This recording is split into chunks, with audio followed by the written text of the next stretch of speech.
Hello everyone. The words of Torah that I'm about to share should serve as a continued Refuah Sheleimah for Shira Bat Devorah Leah.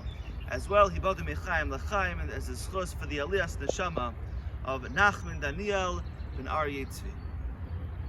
In this week's Parshas Naso, the Torah introduces us to two seemingly separate, disparate areas of halacha, and we try to understand what is the connection. Is there a connection? Is there a relationship between them?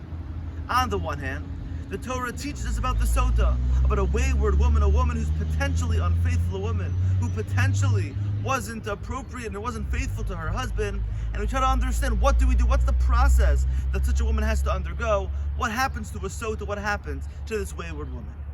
Immediately following this discussion of the sota, the Torah introduces us to the nazir, to a person, again seemingly disconnected from the sota, who takes upon himself this exalted, seemingly exalted, higher level, someone who separates himself from this world, someone who won't cut his hair, someone who doesn't eat grapes and wine, and so on and so forth, someone who in certain ways, in certain respects, separates himself from this world.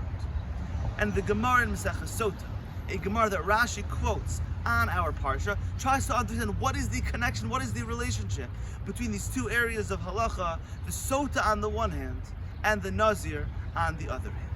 To which the Gemara says, again Rashi quotes it, Kol haroa sota b'kil kula yazir atzmo min hayayin. You want to know the connection, you want to know the relationship between a sota on the one hand and the nazir on the other hand, says the Gemara, anyone who sees a sota in her state of disgrace, in her state of degradation, as the Mishnah is described in Masechah Sota, she has to bring a disgusting carbon, she has to undo her hair, and so on and so forth, certain process that she has to undergo. Kol haroa sota b'kilkula, anyone who sees a sota in that state of disgrace, yazir atzmo min hayayin, such a person needs to become a nazir.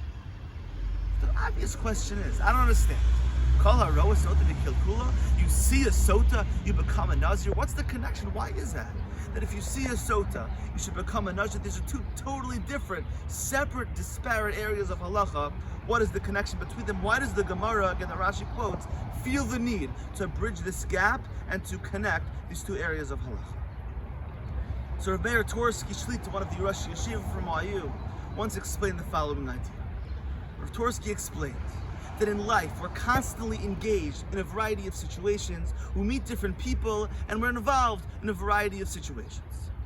Our job in this world, in every situation in which we find ourselves, is to think to ourselves, how can I learn? How can I gain? How can I be inspired by these emotions? How can I be inspired by the people I meet, by the situations I enter? It's very easy for me to experience an inspirational moment. It's very easy for me to have a meaningful conversation, and for me to allow those experiences to float, to be gone, to not actually affect my life moving forward. Says Rav Torski, Kol haroa sota b'kilkula yazir atzmo min hayayin. Our job and goal in this world, when we have those moments of inspiration, when we have those experiences, to learn from them, to gain from them, to concretize them, to make them a part of our lives. Who are we and what are we? What are we looking to do and what are we looking to be? How can I improve my life and improve myself based on the experiences that I have, based on the people who are in my life and who I perhaps just meet on the street? How can I live an inspired life? Every moment of my life, Hashem puts different obstacles, different objects, different things into my life to teach me something, to inspire me in some way, shape, or form. But my job, our job and responsibility is to open our eyes. If I see a sota, it's not just happenstance, it's not just a coincidence. Hashem wants me to gain, Hashem wants me to learn, Hashem wants me to be inspired in some way. And that's really our job and purpose in this world, constantly growing based on the situations, based on the circumstances that Hashem provides us with. And I think perhaps that's the most important message as we continue to share ideas in the merit of Refuah Sheleimah for Shira Bat Devorah Leah, as well as for the aliyas neshomah of Nachman Daniel and Donny Morris, because these are people who spent their lives making a difference, who spend their lives having an impact. And our job is to learn from them. Our job is to be inspired by them and to be inspired by others and to learn from others. And Mir Tzashem, in so doing, will bring a complete Refuah Sheleimah for Shira Bat Devorah Leah, as well as the aliyas neshomah of Nachman Daniel and Aryeh Tzvi. Good Shabbos.